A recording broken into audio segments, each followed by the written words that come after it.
everyone! Samahan niyo akong gawin yung ating princess's cake for today's video. Ayan siya. Hindi ko na pinakita dyan yung pagkukot ko ng ating cake para hindi sobrang haba ang ating video. Eto siya. Ang ating mga princesses. Tapos dyan sa pinakahuli, inulit-ulit ko pa siya kasi yung ayaw makiayon yung pag-pipe ko. Kaya inalis-alis ko pa siya dyan.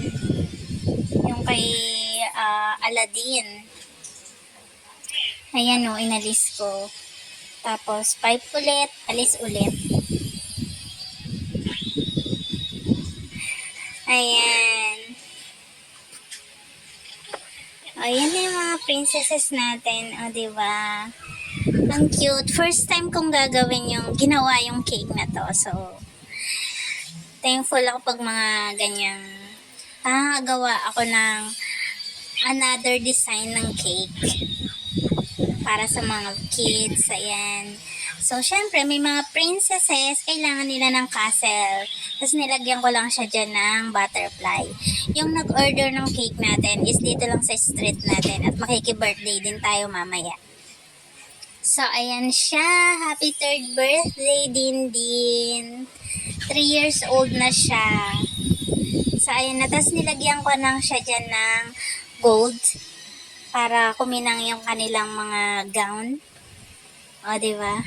Naka-real time tayo kaya mabagal siya dyan sa paglagay ko. Ganyan kabagal. Isa-isa. So, ayan. Ang cute lang. Cute lang din itong cake na to. Kahit simple lang siya.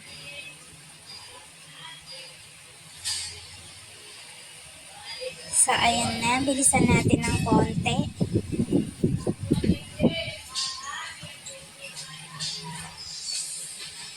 So, ayan na.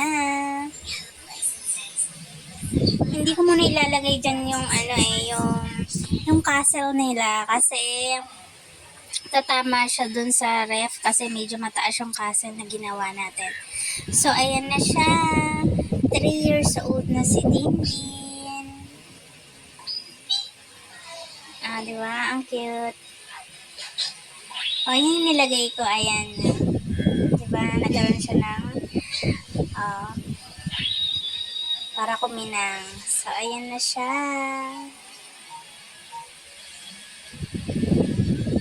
At ito na ang ating finished look. Ayan na ang ating cake. Diba? Ang cute. Napakakulay ng kanilang mga gown. Ayan. Pero yung cake base niya is white lang. Para ma-emphasize yung mga color ng gown nila. So, ayan lang. Thank you for watching.